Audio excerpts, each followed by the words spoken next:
안녕하세요. 조용히 쌓는 부입니다. 요즘 이런 생각 한 번쯤 들지 않으셨나요?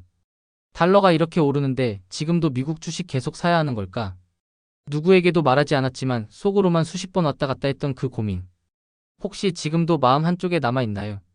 오늘 영상은 바로 그 비밀스러운 불안을 정면에서 다뤄보려 합니다.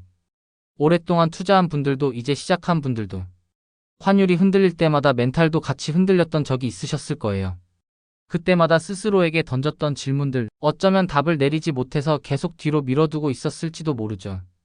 이 영상 끝까지 보시면 환율 때문에 이제 못 사겠다는 불안이 왜 생기는지, 그 감정을 어떻게 다뤄야 하는지, 그리고 앞으로 미국 주식을 어떻게 사 모아가면 되는지 마음이 편해지는 기준을 하나 가지게 되실 거예요.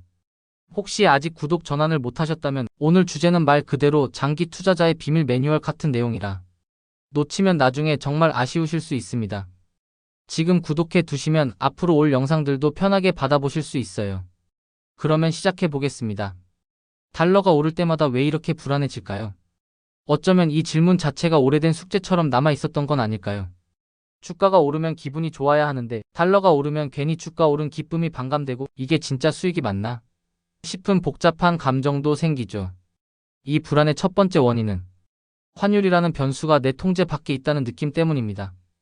뉴스 한 줄에 흔들리고 미국 정책 하나에 출렁이고 한국 경제 상황에 따라 반대로 튀기도 하고 어느 순간 스스로에게 묻습니다. 이게 내가 어떻게 할 수 있는 영역이 맞나? 그러다 문득 깨닫죠. 주식 가격도 내가 맞출 수 없는데 환율까지 맞추려 한다면 이건 두 게임을 동시에 하려는 것과 똑같다는 걸요. 여기서 자연스럽게 떠오르는 근본적인 의문이 있습니다. 그럼 지금처럼 환율이 높은 구간에서도 계속 미국 주식을 사도 괜찮은가? 이 질문은 단순히 가격의 문제가 아니라 내 투자 원칙의 중심을 흔드는 문제라 답을 찾기가 더 어려운 겁니다. 그럴 때 한번 이렇게 되물어보면 어때요? 나는 미국 기업에 투자하고 싶은 건가? 아니면 달러 자체에 투자하고 싶은 건가? 이 두 가지가 섞여 있어 생기는 혼란일 수 있습니다. 미국 기업 성장에 투자하는 사람이라면 결국 장기적으로는 기업 이익이 우상향한다는 가정 위에 서 있는 거죠. 그 성장의 과실을 조금씩 조용히 나눠 가지는 게 목표였을 거예요. 그러면 환율은 분명 변수긴 하지만 10년, 20년 투자 여정에서 보면 왔다 갔다 하다가 결국 평균으로 돌아오는 그저 하나의 노이즈에 불과할 수도 있습니다. 반면 달러 자체에 투자하는 관점이라면 이야기가 달라집니다. 그때는 환율 자체가 핵심이니까 지금이 고점인지 아닌지가 훨씬 민감하게 다가올 수밖에 없습니다. 그렇다면 지금 내가 느끼는 불안은 어쩌면 투자 목적이 조금 섞여 있는 신호일 수도 있어요. 이걸 분리하는 순간 마음이 조금 편해집니다.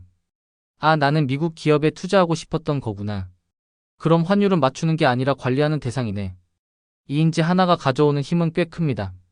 그런데도 불구하고 고점에 물리는 건 아닐까? 라는 불안은 사라지지 않아요. 왜 그럴까요? 그 이유는 아주 간단합니다. 손해보기 싫은 마음 때문입니다. 다른 사람보다 비싸게 사고 싶지 않은 마음 때문입니다. 이건 인간이라면 누구나 갖고 있는 자연스러운 감정입니다. 문제는 이 감정이 때로는 투자를 가로막는 장벽이 된다는 점이죠. 예를 들어 이런 적 있으시죠? 1450원에서는 도저히 못 사겠고 1350원까지 오면 사야지 하고 기다리는데 환율이 떨어지는 동안 미국 시장은 또 쭉 올라버립니다. 그리고 마음속에서 또 다른 불안이 고개를 들죠. 이제는 환율은 괜찮은데 주가가 너무 비싼데 어떡하지? 결국 아무것도 못 사게 됩니다. 이게 바로 환율을 맞추려다가 주식까지 모두 놓치는 구조입니다.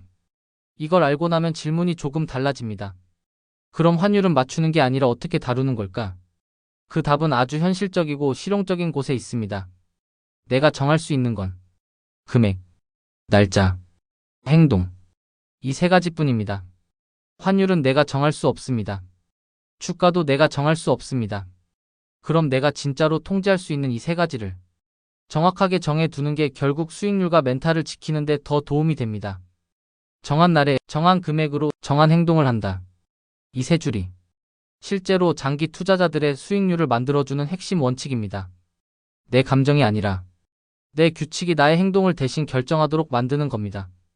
그러면 환율은 어떻게 다뤄야 할까요? 여기서 가장 많이 쓰는 방법이 속도 조절입니다.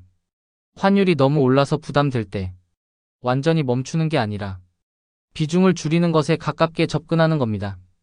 마치 자동차로 치면 갑자기 브레이크를 꽉 밟아 멈추는 게 아니라 서서히 속도를 늦춰주는 느낌이죠. 환율 고점처럼 보일 때 투자 속도를 잠깐 늦추는 것만으로도 심리적으로 큰 안정감이 생깁니다. 아, 멈춘 게 아니라 조절하고 있는 거구나. 이 차이가 멘탈에 매우 큰 영향을 줍니다. 그럼 어떤 기준으로 조절하면 좋을까요?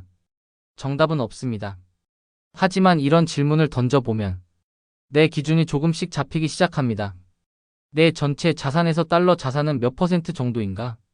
과연 내가 감당할 수 있는 달러 비중은 몇 퍼센트까지인가?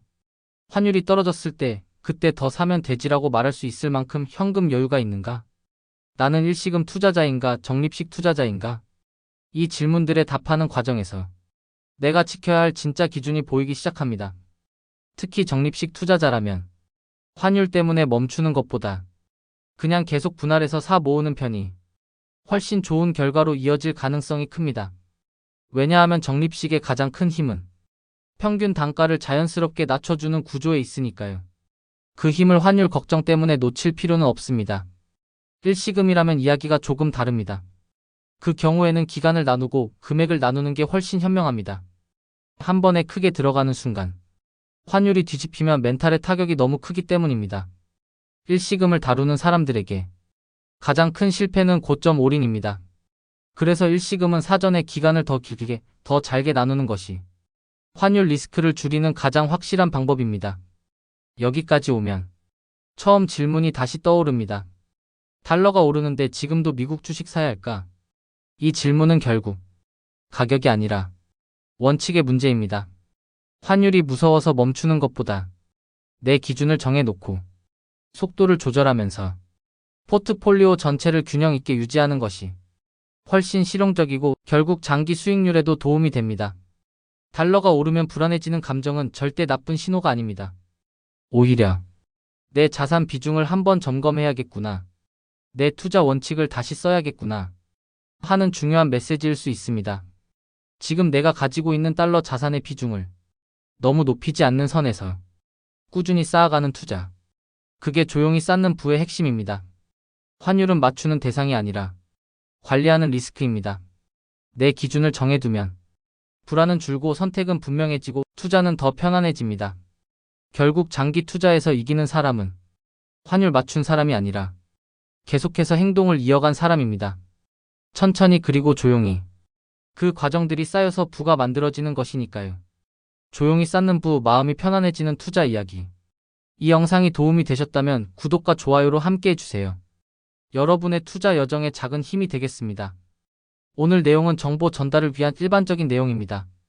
최종 판단과 책임은 투자자 본인에게 있습니다. 오늘도 조용히 쌓는 부와 함께 해주셔서 고맙습니다.